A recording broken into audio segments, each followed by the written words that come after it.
What's up, people? Jay here. You are now tuned into PWF Empire Live. Thank you all for tuning in. And we have our special guests that were on the show last week. They've rejoined us this week. We have Dalton and Justin, the master of the hot take, once again on the panel for PWF Empire Live. Or I don't know if we can call you the master of the hot take this week because we're going to be talking about Vince Russo. So, oh my God. You want like a real master of the fucking hot take, that guy right there. We got some interesting comments from him regarding Sasha Banks, and then we also have discussions about the fallout from Triple H's return, Kevin Owens winning the World Championship, or the Universal Championship, excuse me. It expands far beyond just this, simple little world of ours. We also have some stuff on Dean Ambrose, American Alpha, and Dolph Ziggler, which I'm really confused on, and I guess we'll talk about it once we get there. But where should we start off? Justin, I'm going to go ahead and throw it to you. We have this little tradition that's been building up on PWF Empire Live. Do we start with the Universal Championship or the WWE World Championship? We start with the title that's been around since, the 70s or so, WWE title. And what happened on the show kind of solidified about everything I was on SmackDown. Let me preface that. Everything I was saying last week with Dean Ambrose's character is like, in the moment, he's like, oh, I'm a goofball, but when it comes to the future, I'm going to whip your ass. I kind of said that last week. Go figure, he said that in the promo. And I just sat there and I left thinking, Dean Ambrose has to win on Sunday. And Why? There's so many reasons why. It goes beyond Dean Ambrose to a point too. This is not a knock on AJ Styles at all. I have no problem. If he were to win, I wouldn't be upset about it. But I think Dean Ambrose has to win for the simple fact that you see what's on AJ's shoulder there.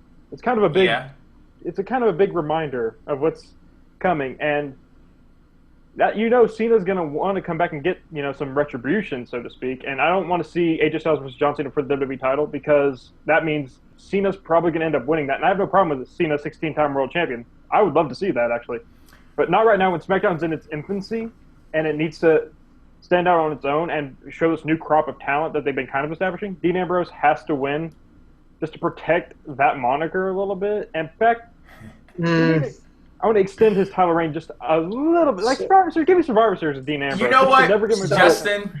When you made the statement, I want Dean Ambrose to win on Sunday, I expected maximum fuckery, but I'll applaud you at the very least for attempting to make a logical argument, because as far as I'm concerned, Dean Ambrose is champion. No fucking logic there at all. But you tried to tie it into, okay, Dean Ambrose is going to save us from John Cena. First and foremost, I don't need to be saved from John Cena. And if I need to be saved from anything, Dean Ambrose would for sure not be the person I look to be my savior. His ass needs to work on him first and foremost, before I look at him as if he's going to be some protector of the realm and keeping us from the White Walker that is John Cena. Not happening. Not happening at all. My thing isn't so much Cena himself. It's just the idea of what him winning a world title kind of represents. That's like we're falling back on our old morals, where it's like Cena's the safe bet and he's the old timer. It's nothing new. With Dean Ambrose, at least there's the caveat that he's never been a world champion before. This is his first title reign. And I wish that world title reigns first world title reigns meant something these days. Remember Reigns' first title win? Meant nothing. It was 5 minutes. And Daniel Bryan's was only a month because of injuries or whatever. There's no really good first world championship run anymore, besides maybe Seth Rollins. This one isn't it. This ain't it. Shit, we might as well go ahead and nip this one in the bud and start over as far as I'm concerned. But I don't... The way in which you're framing this, it's like we have to look at Dean Ambrose as our protector and then also protect Dean Ambrose in the same sense. As I said before, I'll say it again. That championship needs AJ Styles. You're talking about, oh, he has this armband of John Cena and that's the reason why you don't want him to win. Shit, that's the reason why I actually want him to get the championship, because I want to return to a time where the championship was on the best person that was on the friggin' show. And the way that I look at it, beating John Cena is a championship in and of itself, and it's only a natural progression for AJ Styles to go from beating John Cena to winning the WWE World Championship. And if Dean Ambrose has to be that person that he knocks down on his way there, then so be it. Because it's not like what I'm seeing from Dean Ambrose right now warrants him being world champion. All right. Let's say, okay, he beat Ziggler clean. He beat the 3 Shield members clean. What if he beats AJ Styles clean? What would that do for him personally going forward? Let's say John Cena doesn't come out with the rampant distract him, which I think is going to happen. Let's look, if he just hits a dirty deeds out of nowhere, wins the match, doesn't that solidify him more as a main event status? You know what it'll do for me?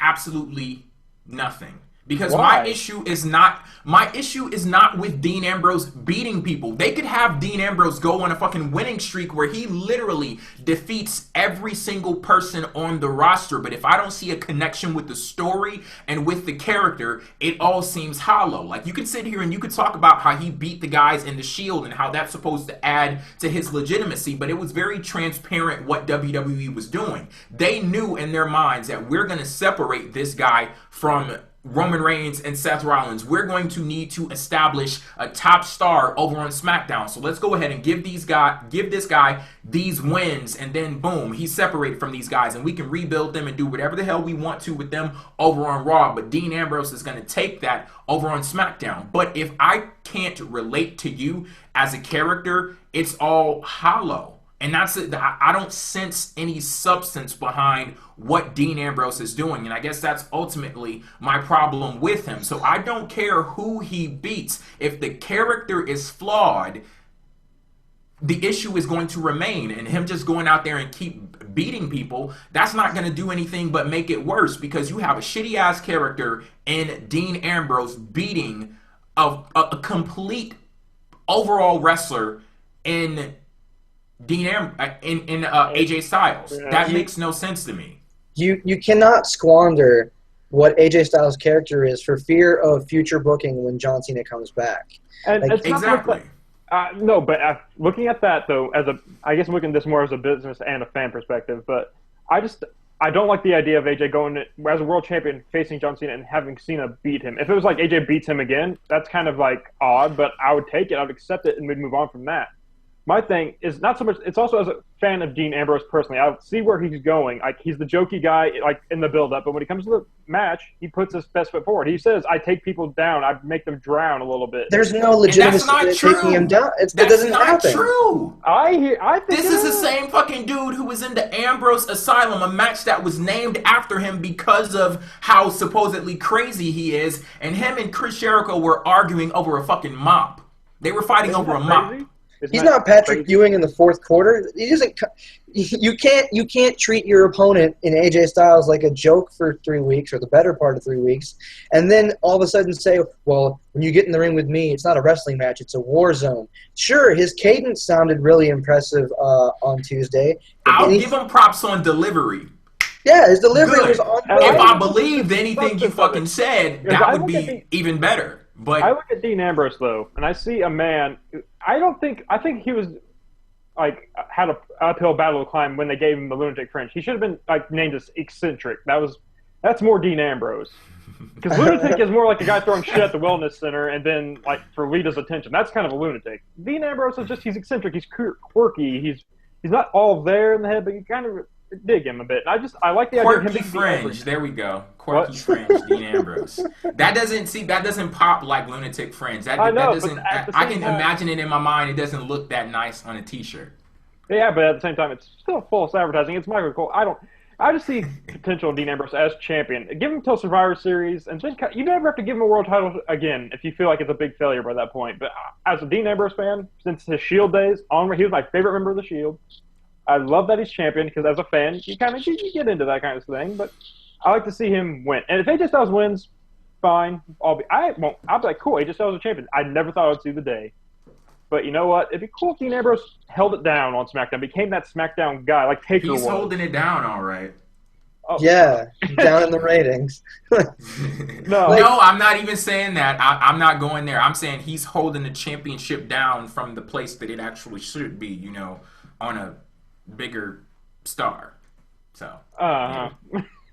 You're mentioning about it being, you want to see another impressive first title run. This would be AJ's first world title run. Yeah, until he loses. Boom! There you go. 1 month. 1 month title reign with Cena beats him. I'm not into that. I think AJ deserves better. How is it that you enable yourself to do all of this fantasy booking, but you can't just flip that switch? Like, you hit a hard stop there. Like, oh, of course, if AJ Styles and John Cena got into the ring with each other, John Cena is going to win.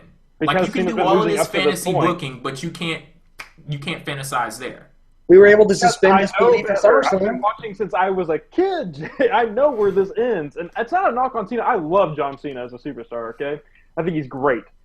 My thing is, I don't need to see him be world champion again on SmackDown. And when SmackDown's trying to separate itself and create a future generation, I think it's the wrong move. And I see, with AJ Styles being cocky, that's how a story ends, with the hero getting the villain getting his comeuppance, and that'd be from Cena. So I'm not into that.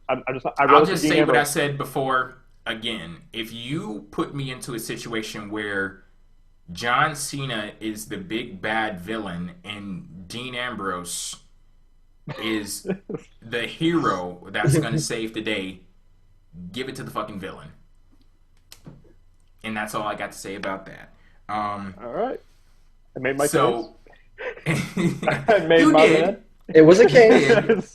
It was a case, yes. So what do we have next? The World Championship. Excuse me, I got to correct myself. It's not the fucking world. It's a whole. There are many worlds in that universe. The Universal Championship scene.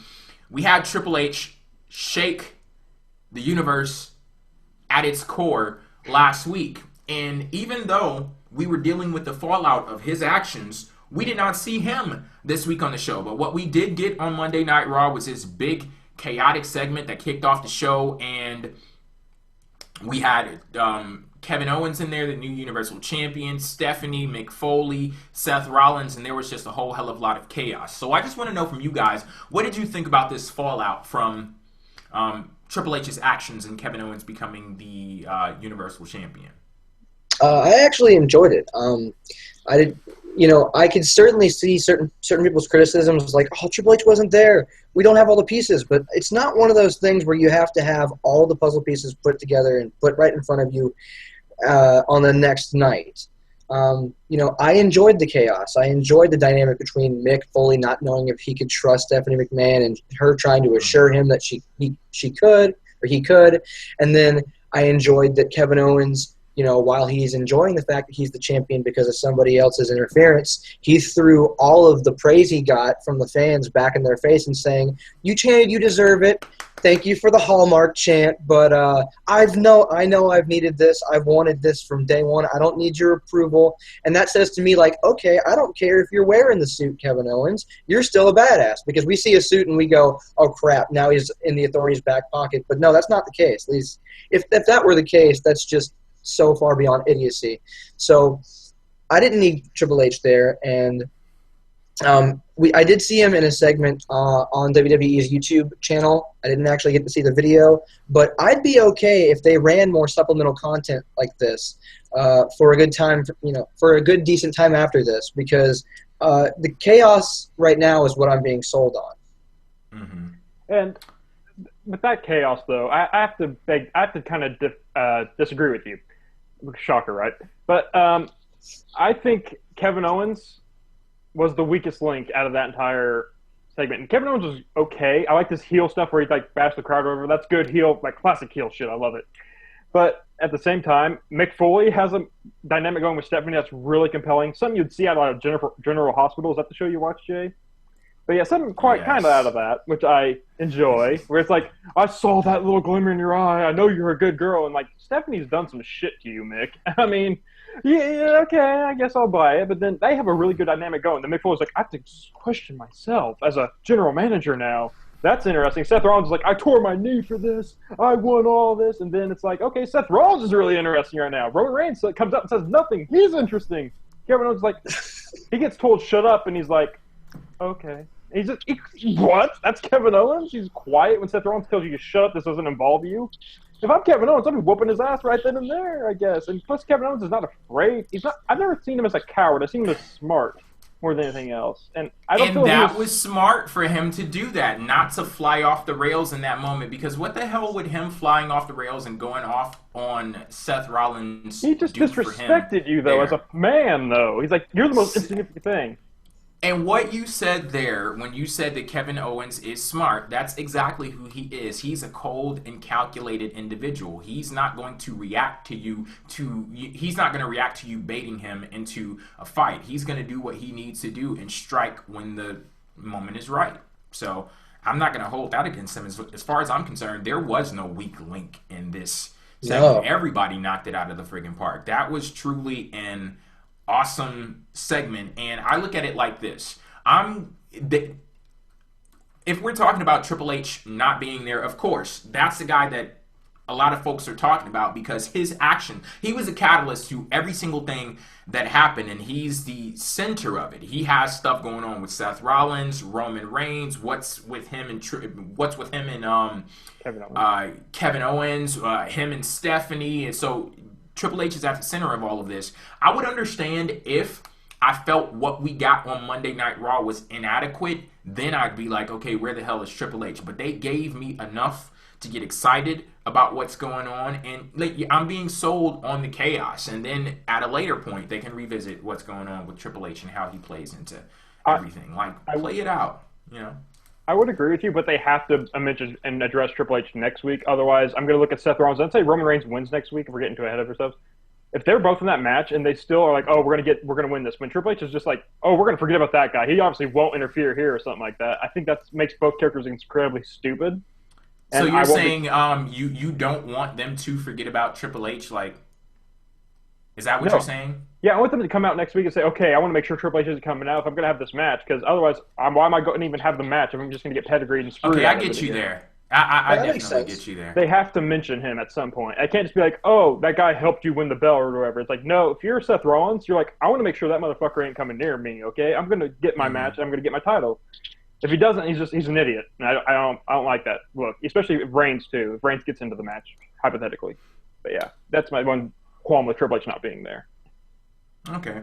Just as long as they acknowledge that he had something to do with everything that went on. Because it would seem really fucking stupid of them to be marching blindly into, you know, whatever is going to happen next, as if Triple H couldn't do exactly what he did last week. So I could sense where you're coming from here. And at this point, I'd like to welcome Steven to the show.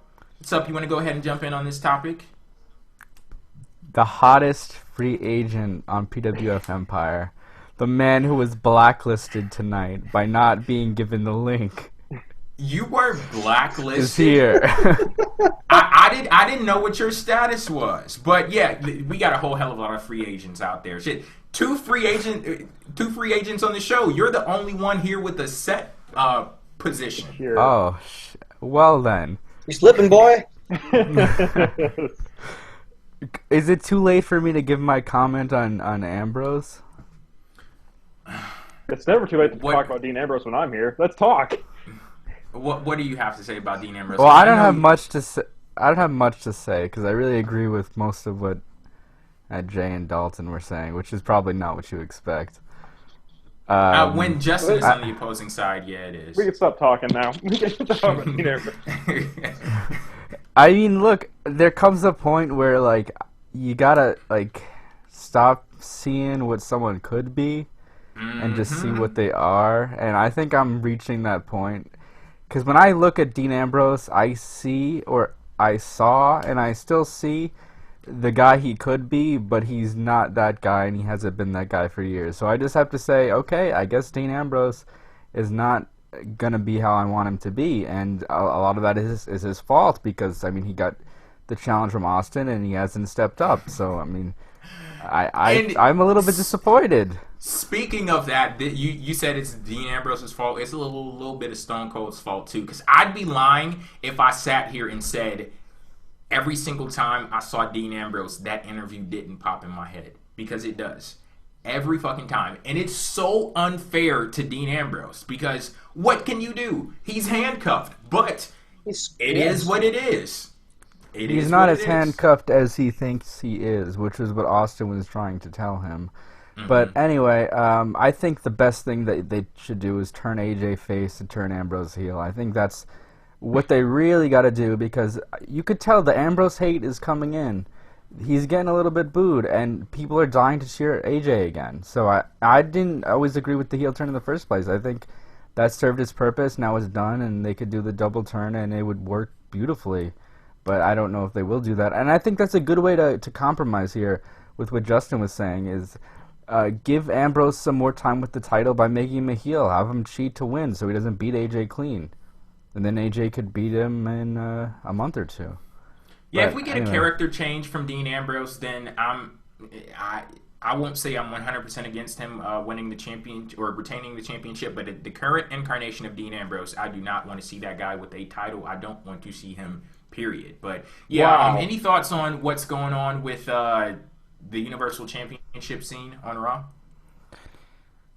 You know, it's a weird feeling with this, because on one hand, I did get excited when Owens won last week, but on the other hand, it did kind of come out of nowhere, and it's one of those title wins where it's just like, yet another first-time world champion who wins in unspectacular fashion. Just water. Yeah, I know you have like a thing on world champions being determined in that way.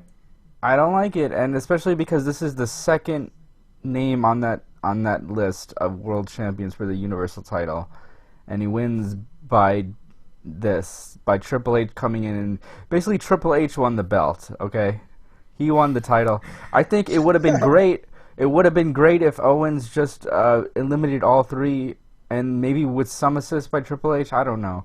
But as for this week, I think it's a shame that Triple H wasn't there. I mean, what was that? It's just Triple H out of nowhere and he just leaves? Is he going to explain his actions? I'm guessing eventually he is, we'll get it. We'll find out. Yeah, okay. But he didn't need to be there on Raw. The drama that played out in the opening segment was good all around, but I'm just not getting the feel from Kevin Owens that I want, which is the legitimacy feel. I'm getting immediately the Seth Rollins feel, which is not good. Why do you say that? Because I don't. Because he won like a bitch, and he's a coward. He won in, as you said, unspectacular fashion. But it's. I don't think anything about what he said on Monday isn't something he would have said. It's not about what he said. It's not about what he said. It's just about, I just see the trajectory going this way, and I see the way he was portrayed on Raw with the way the main event went down, and Roman Reigns coming out, and then him exiting the ring. I know this is stuff that Owens would do. I get that, but yeah. He's a bit more. He's a bit more clever and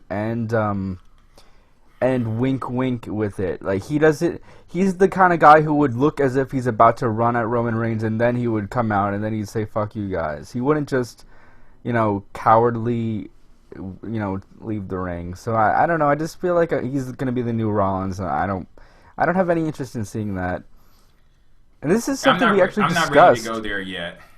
Yeah, well, you're always very hesitant to go somewhere, and then it goes that way, and then you see.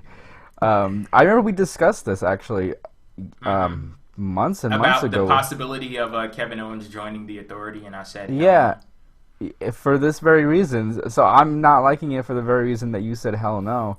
And I remember it's not the same, though, because Kevin Owens, calling Kevin Owens a coward, shit, that could have been a word that described him back when he was in NXT. His actions against Sami Zayn, that was very cowardly. So he has an established history in WWE of being a coward. Not like one of those wimpy cowards, but just one who is very calculated, and he picks his certain moments to attack and when to back down from a fight. And it's going to be, I guess, a fine line that WWE has to walk to maintain who Kevin Owens actually is within their universe, but not going so far over that line that he becomes the 2016 version of the 2015 Seth Rollins.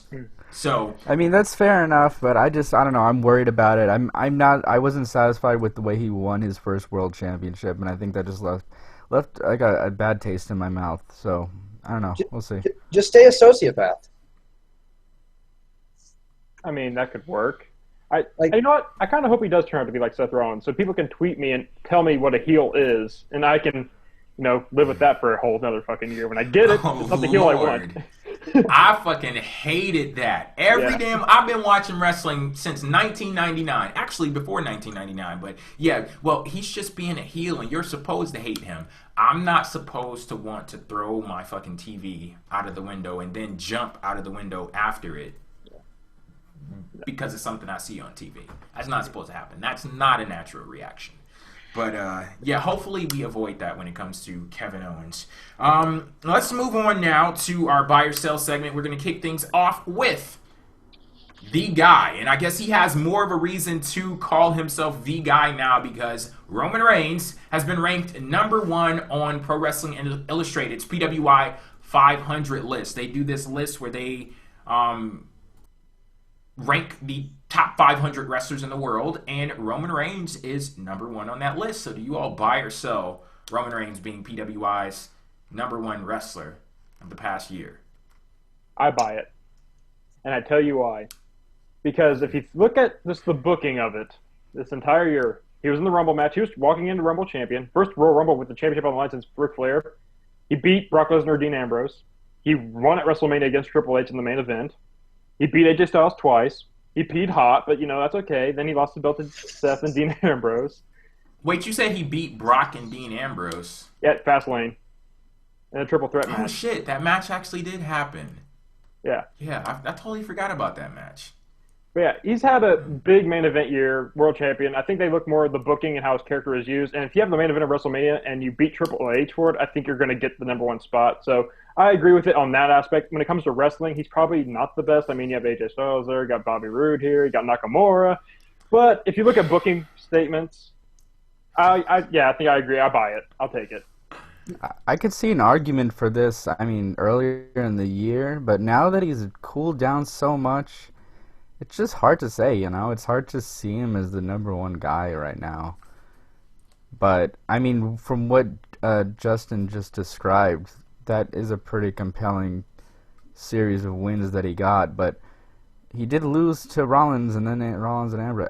That whole suspension thing really fucked him over because now I look at Reigns, whereas before I looked at a guy who was like on the level of Cena almost. Now I just see someone on the level of Rusev. I don't know if that's right, but that's what I see. So do you buy or sell him being number 1 in the I don't know. I don't really know. I don't know enough about their list. I guess I'll buy it because of Justin's argument, but I don't really know how their list is done. Lord, somebody making a decision off of something that Justin said. There's a first time for everything. It's glorious. Well, see, he doesn't really know you, but yeah. This is my first time meeting Justin. I think that he's a total mark so far. On my end, I'm going to buy, but kind of for a combination of what Steven was concerned with and Justin's argument, because I hadn't thought about it in terms of his list of wins this year and what's going on.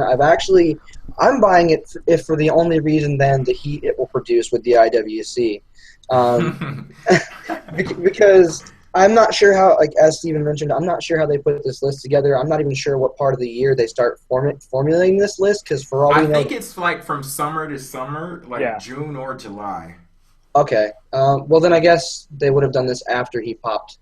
But, shoot, haven't the people that have been named number 1 on that list probably been drug addicts at one point in their life anyway? So is he really that far off? But ignoring all that, I'm buying it just because of the controversy. But he still has had... As Justin mentioned, he still has had a pretty impressive year as far as victories.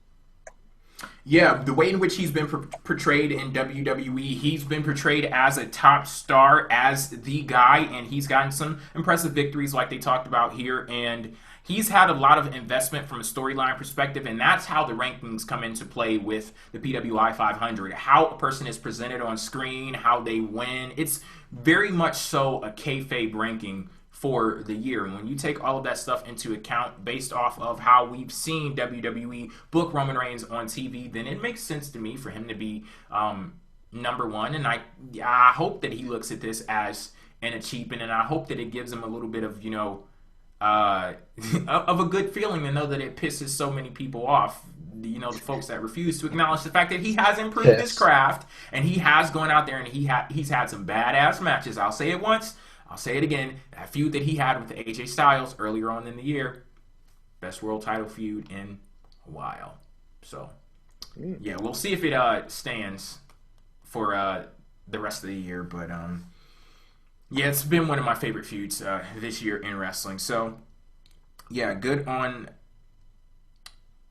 Roman Reigns, number 1 on the PWI 500. Next up, we're going to discuss American Alpha being removed from SmackDown's tag team tournament to determine the new tag team champions over on the Blue brand. So it was very clear that American Alpha was being pushed as a top tag team on SmackDown, and with them being kicked out of the tournament, it does open up a void at the top. Who's going to win those titles? What's going to happen? And we also have the Usos turning heel in the process, and they were the reasons that American Alpha was kicked out of the tournament. So, with all of that being said, do you all buy or sell American Alpha being kicked out of the tag team tournament?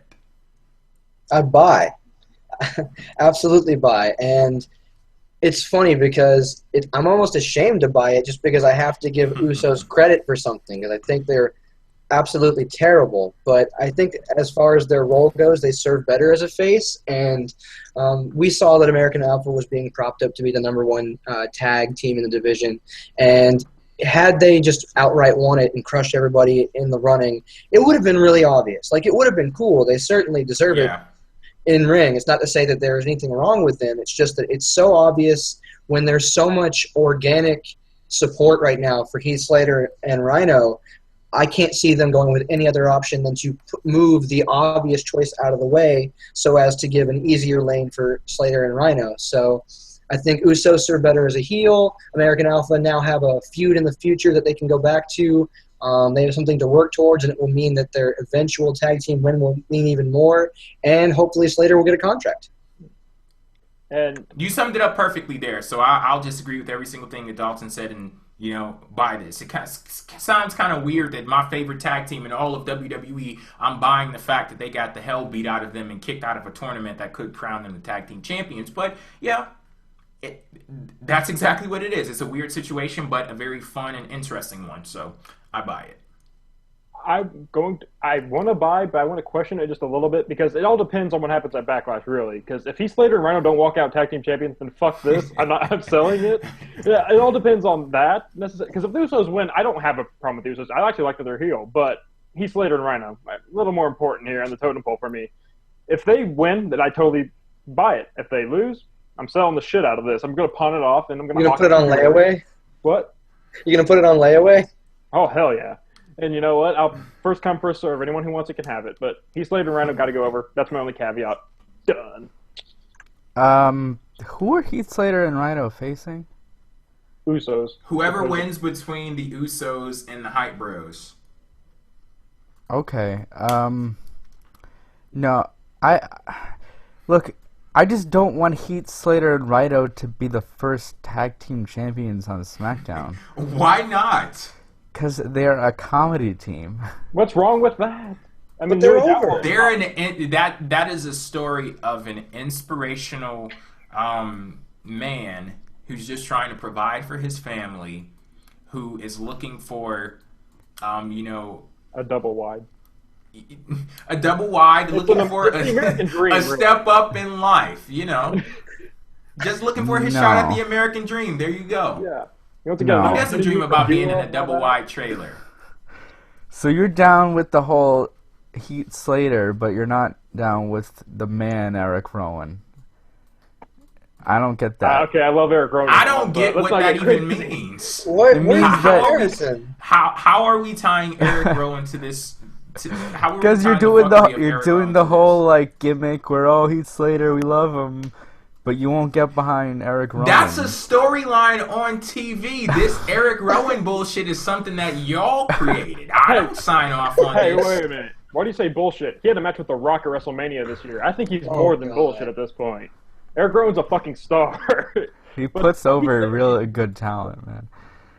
I only buy this if the Usos win, because then, I mean, I know that you guys like this whole thing, and I like it too. I think Heath Slater is really funny and is really great, but it's going too far. Okay, this is a comedy gimmick that's becoming. Now he has a serious shot at the first to be the first tag team champions on SmackDown. I mean, is that how we're gonna start? These belts are just starting out really weak. I mean, between Kevin Owens winning by not winning, and if Heath Slater wins the tag team championships, and what if Eva Marie wins the women's championship? Like, she's not even in the match, so that's not. Yeah, well, I think we'll see about that. No, it works with Heath Slater. Like, they've gotten me to a point where I care about the guy, and I want to see him succeed. This is this whole Donald Trump stuff with you. You know, you tell people to pick yourselves up by the bootstraps. Then when they do it, you fucking kick them back down. You can make it in America if you work hard enough. Hey, Heath Slater could come in SmackDown, but he has to come in legally. He has to get a contract. Oh my God! That's how he's gonna get it. He's gonna get the contract and the titles at the same time. I just think it's a better story if the heel Usos win and then American Alpha goes after them. I mean, Heath Slater winning is nice and all, but then what? You know, are they gonna lose it immediately? Are they gonna defend it? I mean, how's it gonna go? They can lose it immediately as long as his kids can eat. You know. Yep, that's what's important. You have to feed his kids. Think of the children. Won't someone please think of the children? How many children are we talking? It's like Rhino, 7 now. Have Rhino and turn. If they win, it might be 8. So, you know. Yeah. So, okay. Gotta have a happy ending, Steven. Why are you so against it sometimes? Get a you deserve it chance. Come on. Okay. So, I talked about this at the beginning of the show. I don't know what the hell is going on here. Because we have, like, pre-show meetings, and we were talking about the topics that we're going to discuss on the show. And then Dalton got all weird when the subject of Dolph Ziggler came up. And I don't even know what he wants to talk about. Is that like Lucas and Paige, where he says something's wrong with that girl? Good. She's no good. She's no good. Yeah, Lucas has this unexplained animosity towards Paige, and well, I can't necessarily say it's unexplained in the case of Dalton because I mean we see Dolph Ziggler on screen every week, but I don't know. I like Dolph Ziggler. I do know Dolph Ziggler has one of my favorite gimmicks in WWE, but for some reason, Dalton, you don't like. Where's the disconnect here? The disconnect is my understanding of your appreciation for Dolph Ziggler's character is that you think he's like the delusional jobber who can't simply accept that he can't get it done when it's time to put pedal to the metal. For me, the issue is his character in between maybe his talking segments and in the ring aren't the same person. I personally feel that Dolph Ziggler he says he doesn't want to be a PR guy that Miz is because Miz gets the red carpet treatment and he'll make appearances everywhere. And he says that's not what he wants. He simply wants to be the best. And then he goes on SmackDown this past Tuesday and basically says to Morrow and JBL, well, if I don't win the IC title from Miz, no harm, no foul. It's like you want to go out there, you want to be spectacular, you want to be the showstopper and steal the show as you said you always have. But you can't put into words why you want the goal, whether that goal is the IC title, WWE. There's a disconnect between him simply saying he wants to outdo his opponents and does he actually have some kind of physical goal he's trying to reach. I just think Dolph Ziggler in that moment, he was playing into the power of positivity. He was sitting there and probably listening to New Day. Yeah, it's not even POP anymore. It's just PP. So, but Dolph Ziggler was playing into the PP there, and I don't know, like I sense a little bit of the weirdness that you're talking about with him because he didn't want to acknowledge the he I don't even really know how to put it into words, but it was just something weird about him not wanting to acknowledge the fact that he could possibly lose and what happens there because he's on this journey in WWE where it's like lowered expectations, and I talked about this on my review of SmackDown last night, where it's like he loses in a match for the WWE Championship. He moves down a level to competing for the #1 contendership. He loses there. Then he moves down to the Intercontinental Championship. And I am not sitting here saying that I'm taking Dolph Ziggler seriously at all. I think his gimmick is fucking hilarious. But it's entertaining to me that he's this very, like, motivational jobber. And the fact that he's so happy at whatever level he is and he just has so much energy and passion, I think that that's funny. Like, it's exciting to me. And I can't tell if you're being, like, sarcastic or not. I am not being sarcastic. That's not his gimmick, though. Like, Bo Dallas is a motivational job. No, that it's is not. his gimmick. You're mistaking their bad booking for a gimmick. So, isn't bad booking still a gimmick, kind of? Well, here's the thing. I like reality in a sense that they don't try to bullshit me. Like, one thing that I was the one big reason why I was so against Dolph Ziggler being the #1 contender to the WWE Championship initially is because I know how WWE likes to erase somebody's history and then force a narrative from a very narrow perspective. Like, that's when they started reminding us, oh yeah, you remember Dolph Ziggler is a 2-time world champion and he's this and he's that, trying to add all of this legitimacy to him and ignoring the fact that he is an underachiever. He's a fucking loser in the grand scheme of things. And the fact that they're acknowledging that as a reality, like they had Miz literally call him a loser backstage. You can't be that oblivious to everything that's going on with Dolph Ziggler, his current standing in WWE, and me to sit here and just say, oh, that's bad booking. They're intentionally booking.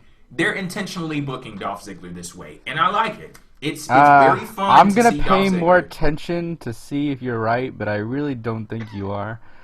It's not even that complicated of a story. Just look at the fact that, like I said, he lost at SummerSlam. He moved on. He lost on SmackDown, and then he's in a feud for the Intercontinental Championship now. And they keep calling him a loser. You had Dean Ambrose call him a loser. You had The Miz call him a loser. Like, that's who he is. He's a loser. Well, of course The Miz is going to call him a loser.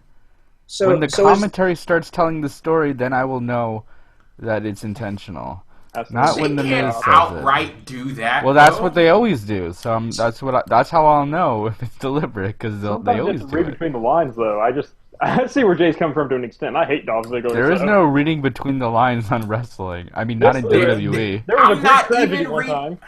I'm not even reading between the lines. It is what it is. So is the narrative that, like, Dolph Ziggler has been, like, bamboozled is not the word, but do you think the narrative is such that Dolph Ziggler has fallen into the trap that if you work hard enough in the WWE that you can reach the pinnacle? Do you mean, like, is his character in that, or is his in real life in that? Probably both. His character is there. Like, he just knows that he's going to get out to the ring and he's going to have that one match that people are finally going to see. That's not it. This Dolph Ziggler. That's not it. Because he gave the interview with Michael Cole, which you referenced, in which he said that there's a glass ceiling on him, so it can't be that. He's not like... No, ever since he moved to SmackDown, he said that the glass ceiling is removed. Okay. I think the more realistic interpretation is that Dolph Ziggler is the Miz, except he's not good at it. He's a Hollywood star with... No, Dolph Ziggler, like, is the Miz, but in denial. Like, Dolph Ziggler thinks that he's this great wrestler who is in it for the sport, but really he wants to show off and put on great matches regardless of whether he wins. He just wants to be talked about. And he's talking about all this shit about the Miz, even though that's exactly what he wants, except he doesn't get any of it. I think that's my interpretation. At least in this view. Isn't actually in disagreement with anything that I said, though. I said that same thing last week. It's compatible. Yeah, it's definitely compatible, but I don't think I would go as far as you're saying. Look, I like Dolph Ziggler. He has a very fun... he's one of my favorites in WWE right now. Okay. Yeah. I know when you're being sarcastic, and you are doing it. I'm not being sarcastic at all. Facetious. Is that how you say the word? Facetious? What is it so hard to believe that I like Dolph Ziggler's character? I find it hard to believe that anybody legitimately likes Dolph Ziggler ever, because who would? But except Mama Ziggler at home. But besides that, He's another guy who desperately needs a heel turn, or just go to TNA. One of the two. He'd thrive there. Okay, next up we have to discuss Vince Russo and his comments on Sasha Banks and the promo that she gave on Monday Night Raw. So Sasha Banks, she goes up there and she's talking about her inspirations. What did you say, bro? And she's talking about her inspirations in the industry, and I guess Vince Russo got offended because he saw like a glaring omission of a few names when she was talking about the women's revolution in WWE. And here's what he said, and I quote: "The great women wrestlers before Sasha didn't book the bra and panties matches. Ed and I did to help win a war," and this was in all caps, "a war that saved the company. I'm a Sasha Banks fan, but I think she just slighted some great female athletes who performed at top levels while drawing huge ratings." Okay, so here's the thing. Wait, that could not have been an actual quote because you didn't say bro. Well, he was on Twitter, so he could edit out the bros and stuff like that. If he was talking, then it would have been like 50 fucking bros in there. But when I hear this from Vince Russo, I'm wondering, are you offended because she wasn't inspired by women taking their clothes off in the ring?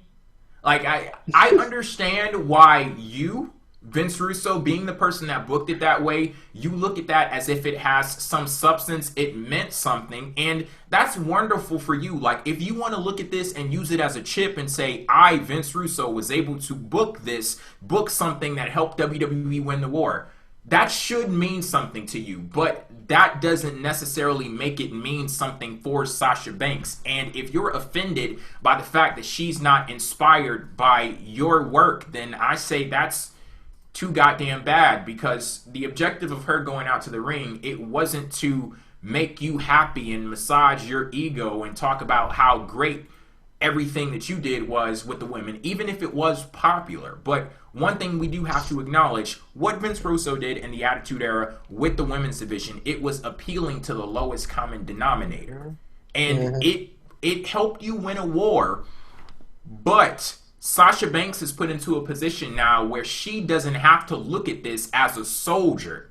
She doesn't have to look at this and say, oh, well, I'm glad it helped them win the war. She's looking at this as a woman who was seeking inspiration, and she wasn't inspired by that. And I don't think that she has to force that in there when she clearly wants to chart out a different path for herself in the wrestling industry. Well, he didn't say that the problem was that she wasn't inspired by it. He's saying that she took a shot that offended him, and he thinks that might also be offensive to the women who were in those matches. Well, she was out there talking about her inspirations in the industry, and she did not mention any of those women he's talking about because she wasn't inspired by them. Yeah, but she took a shot at the bra and panties match. Well, because it deserved rightfully so. Yeah, rightfully so. Yeah, you say rightfully so, but then Vince Russo's retort is, no, not rightfully so, because that match was an integral part in the overall scheme in which won the war that made it possible for you to be here. No, it wasn't.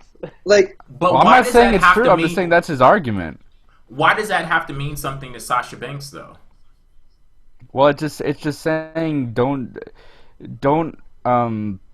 be taking shots like that, because that match was an important aspect of the Attitude Era, and it really was, in my opinion. It wasn't like a huge thing. It wasn't Austin, but there was definitely an aspect of the Attitude Era that involved around sex appeal, and we all know that. So yeah, that's what had to be done in order to survive back then. So he's looking at it as a soldier, and that I can see why he would take it that way, because back then you did what you had to do, and now they have the luxury of making it more of an art form. They have these great matches these days, but back then it was a lot about shock appeal. You had to do that kind of thing. I don't see how her comment, or her really one comment, is really slanderous to any of those women, because let's just assume the females that Sasha's referring to know exactly who they are. Like, let's just take names like Sable, Tori, Stacy Keibler, the Cat, Kelly, all these sex icons. You know, yes, in the era they were brought up in, that might have been what they had to do. And that's perfectly fine because I'm sure at the time some of them were okay with it and some weren't, but that's their own prerogative. Sasha, however, has a different prerogative, and all she's saying is she's more like proud of where she is right now because she doesn't have to subject herself to that kind of exposure. And, yeah, but the point that Russo is making is that the only reason she has the opportunity to not subject herself to that exposure is because the other women did it, which made the company what it is today. I mean, I'm not saying I agree with him. But I'll tell you guys off air. But I'm not saying I agree with him, but I think it's a decent point for someone like him who was in the mix, and him thinking about all the girls. He's clinging to whatever he can to be in the limelight again. I don't think he is. I understand the point being made there. I do, and to his credit, I do think Sasha owes like a smidgen of thanks to that. But fuck off! No, she doesn't. No, like no. Okay, hold on. Okay. Bra and panties matches were a plight. As a male, maybe when I was young, I thought it was cool, but that was because I was 8 years old. Now, as a man, I look back at that and I see that as disgusting. And I get that it comes to time in the territory, but at the same time, if I was a little girl in that time, and I was seeing that's what I had to do it, I'd be a little miffed by it. So of course I don't look up to people like the Cat, who only did it just to show up for boobs and a pool match or something like that. She's looking up to people like Trish and Lita and Moolah and all them, who actually got in there and did what the boys did, and sometimes even better than what the boys did. Trish also did her fair share. Yeah.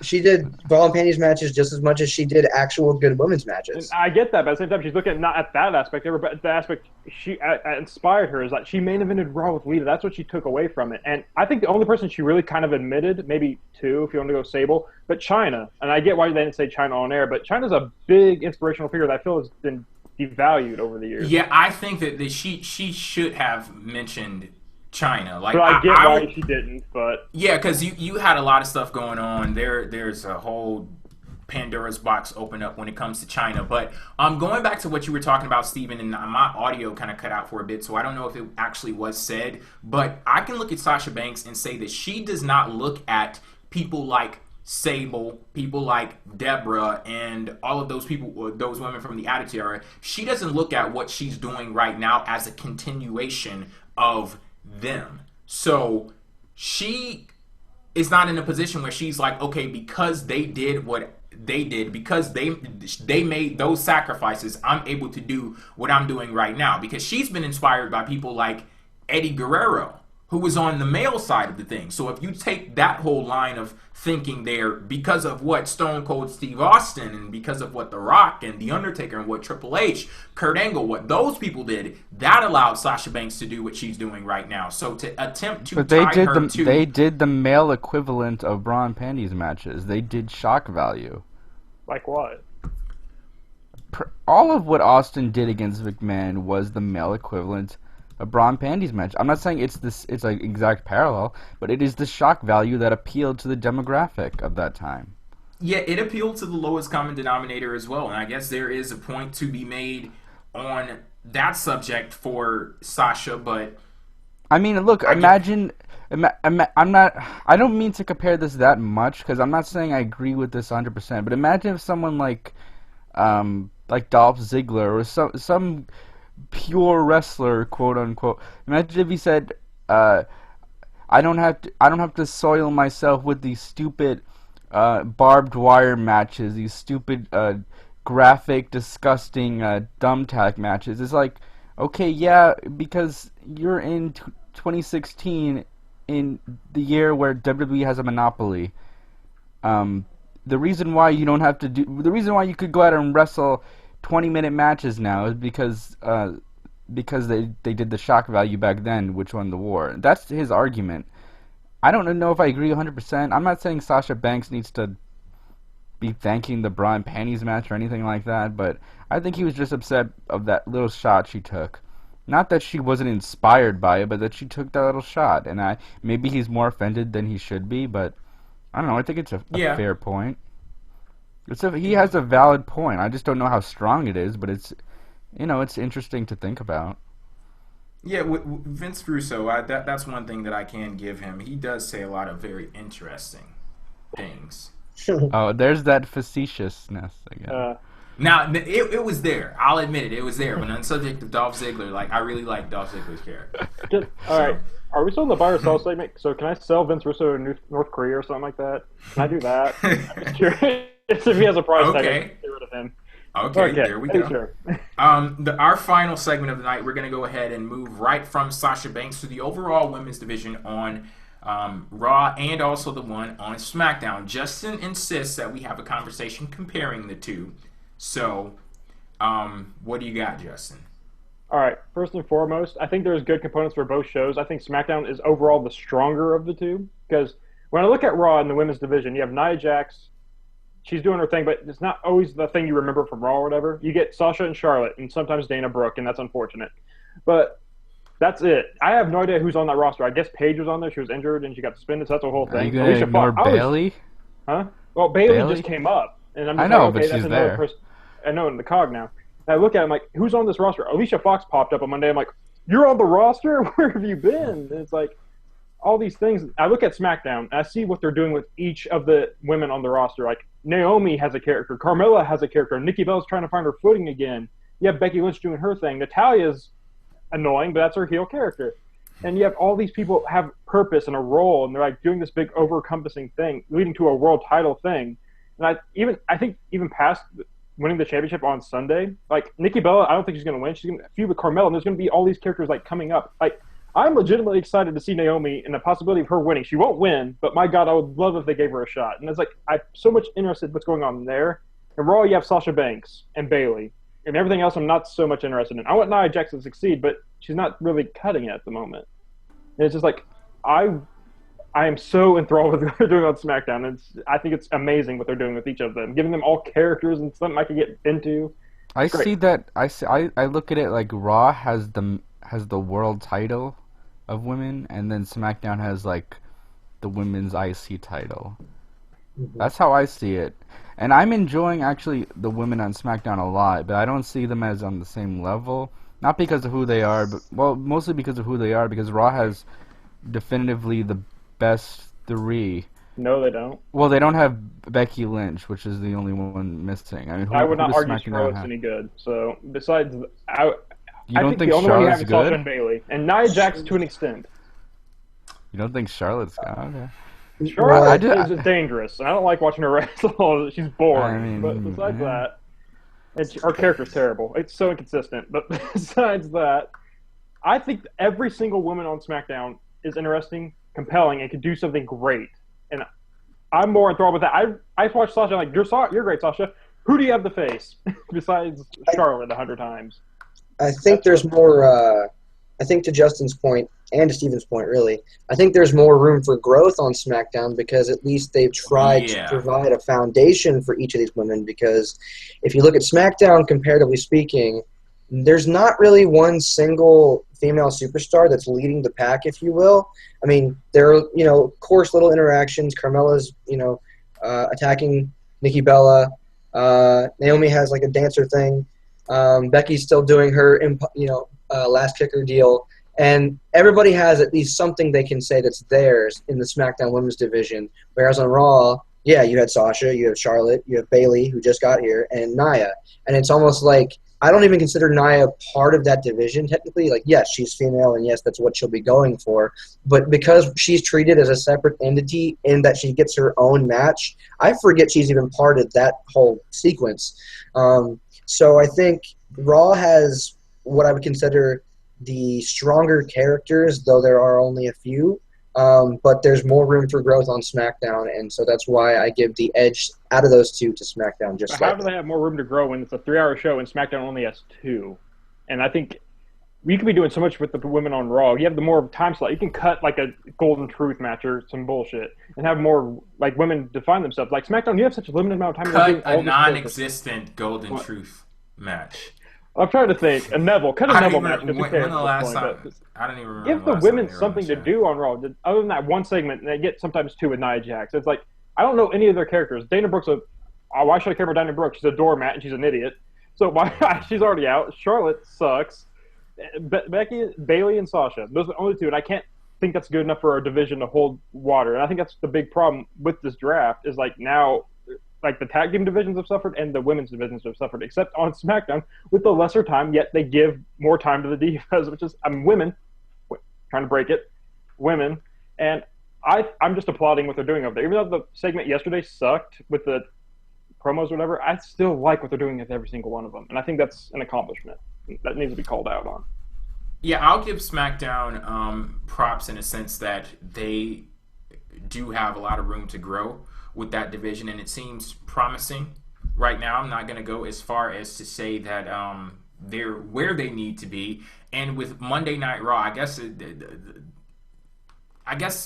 with their division, they have the top ones there, but I don't really see them building up a division or at least putting any effort to do that at all. It's just all concentrated into one feud, basically. So both shows still need work, but I'm seeing one show put in a lot more work than the others, or at least I see a clearer path to something that I can get behind somewhere down the line. But yeah, I guess that's it for me. Anything else before we head off air? Anyone? Okay, Nothing? I'll just say it.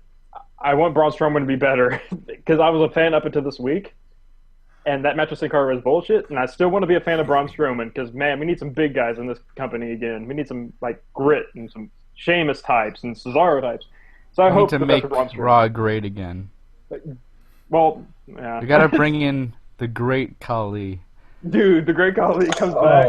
I'm marking out. I mean, you did say big guys, Justin. That fits the bill. You know, Yeah. I mean, he could come back and job here and there to Braun Strowman. I'd be okay with that. You know what we need? We need Kane over on Raw. Because he's developed this gimmick over on SmackDown. He kills the stupid shit on the show. His presence is desperately needed. Yeah, I need to kill the old day. How about the Yeah. club in general? Hey, look, I actually thought nearly that the whole old day third was hour funny. of Raw. No. I did. I thought it was No. funny. Why? I laughed. I thought it was funny. I bet you watched The Price is Right too, right? It was kind of funny. It was. It dragged on for so long. That Yeah, was no, it kind of terrible. That was drag horrible. on, but like when they first came out, I laughed. I thought it was funny. When they first came out in the 35-minute segment. You know, Oh my you God. laughed when they first came out. And it was full of like the most juvenile, unfunny, easy humor. Oh, it was miserable. Like I want to see the club released. I'm not a New Day fan anymore. Like I have to throw my shirt out now because that segment was a career killer for me. I'm like, I don't care about your tag team titles. You can kick them in the sewer. Get rid of them. They don't care about him either, so you're right on the money. Get rid of them. And you were saying AJ needs to rejoin with the club. I said that before that segment. That was started. just another one of Justin's hot takes. You know, Hey, he was just who wants saying some hot stuff. takes? Like, Yeah, hot takes. It's okay. Me and Manny extinguished it, so it's all good. That's not true. I fought back and I won. Like I always do. Okay, Justin. Okay. I'm a fighter. Okay. Mm-hmm. Prize Yeah. fighter. I win when I need to. Alrighty. Mm-hmm. And I guess you never need to win then. So that's it for this episode of PWF Empire Live. Thank you all for tuning in. I'll be back on a Friday with PWF Empire Podcast. Hopefully you guys tune into that. We also have a new video that's coming up on the channel tomorrow. We got, if you listened to the PWF Empire Podcast last week, we had a new guy on there. Andrew, I almost forgot his name. I almost called him Aaron. Andrew, he's going to be creating some new content for PWF Empire, so be on the lookout for that. And we'll catch you later. Peace.